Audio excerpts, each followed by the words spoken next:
నమస్కారం. Welcome to ఒక పక్క పొలిటికల్ ఎంట్రీ, మరో పక్క కెరీర్లోనే చివరి సినిమా.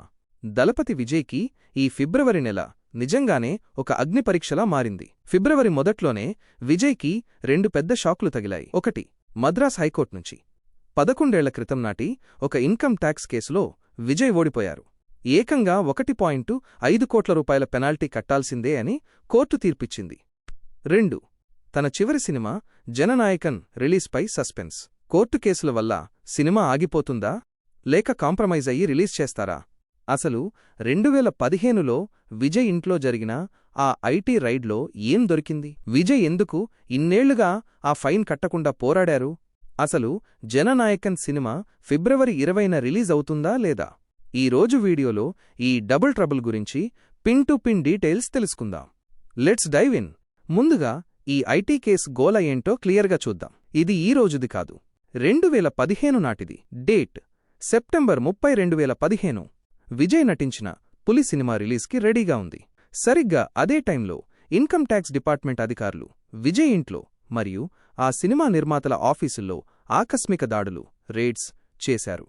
ఆ రైడ్లో అధికారులకు ఒక షాకింగ్ విషయం తెలిసింది. విజయ్కి సంబంధించిన ఒక 15 కోట్ల రూపాయల ఆదాయం అన్డిస్క్లోజ్డ్ ఇన్కమ్ లెక్కల్లో చూపించలేదని బయటపడింది. రిపోర్ట్స్ ప్రకారం ఇందులో దాదాపు 5 కోట్ల రూపాయలు క్యాష్ రూపంలో దొరికాయట. ఇక్కడ ఒక ట్విస్ట్ ఉంది. సాధారణంగా రైడ్ జరిగినప్పుడు దొరికిన మొత్తానికి ట్యాక్స్ కట్టమని అడుగుతారు.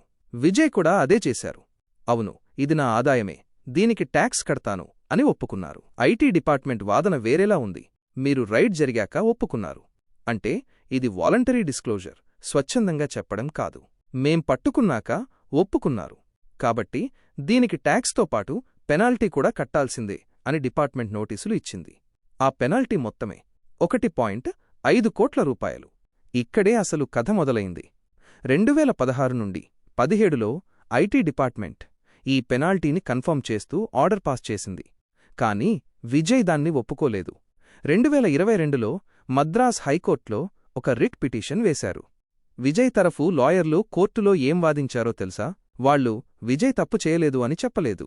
వాళ్లు ఒక టెక్నికల్ పాయింట్, సాంకేతిక కారణం మీద కేసు నడిపారు. అదేంటంటే ఇన్కమ్ ట్యాక్స్ చట్టం ప్రకారం పెనాల్టీ వేయడానికి ఒక టైం లిమిటేషన్ పీరియడ్ ఉంటుంది.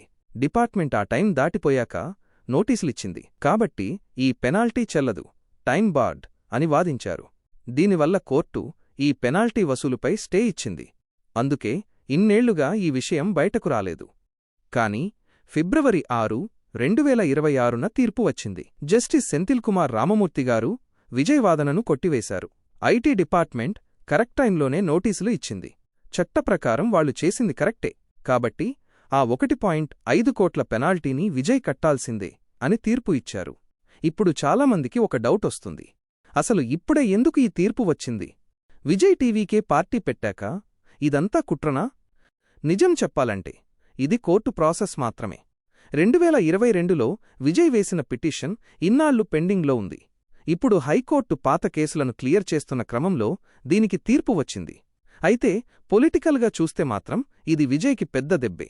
అవినీతిని అంతం చేస్తా అని పార్టీ పెట్టిన విజయ్ ఇలా నల్లధనం, అన్డిస్క్లోజ్డ్ ఇన్కమ్ కేసులో పెనాల్టీ కట్టాల్సి రావడం ప్రత్యర్థులకు, అపోనెంట్స్ ఒక అస్త్రంలా దొరికింది.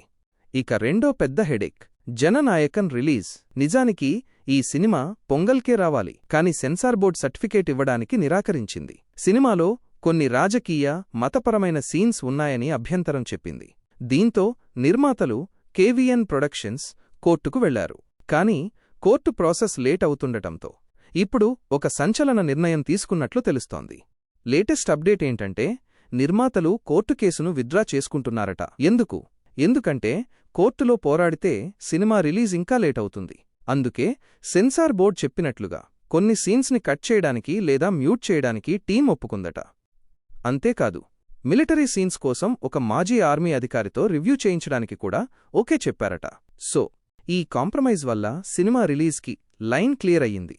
అందుతున్న సమాచారం ప్రకారం ఫిబ్రవరి 20, 2026న జననాయకన్ ప్రపంచవ్యాప్తంగా రిలీజ్ అయ్యే ఛాన్స్ ఉంది. మరిన్ని వివరాలు ఈ వారంలో అఫీషియల్గా వస్తాయి. సో అది మ్యాటర్. ఒక పక్క 1.5 కోట్ల పెనాల్టీ పోయినా పర్లేదు కాని తన చివరి సినిమా మాత్రం ఫ్యాన్స్కి అందాలనే పట్టుదలతో విజయ్ ఉన్నట్లు కనిపిస్తోంది. రాజకీయాల్లోకి వెళ్తున్న టైంలో ఈ ఐటీ కేసు విజయ్ ఇమేజ్ని డ్యామేజ్ చేస్తుందా, లేక జననాయకన్ సినిమాతో విజయ్ బాక్సాఫీస్ దగ్గర ఆన్సర్ చెప్తారా? మీరేమంటారు? విజయ్ సెన్సార్ బోర్డ్ కట్స్కి ఒప్పుకోవడం కరెక్టేనా, లేక కోర్టులో ఫైట్ చేయాల్సిందా? మీ అభిప్రాయాన్ని కింద కామెంట్ చేయండి. ఈ వీడియో నచ్చితే లైక్ చేయండి, షేర్ చేయండి. మరిన్ని ఎక్స్క్లూజివ్ అప్డేట్స్ కోసం మన ఛానల్ని సబ్స్క్రైబ్ చేసుకోండి. జై హింద్.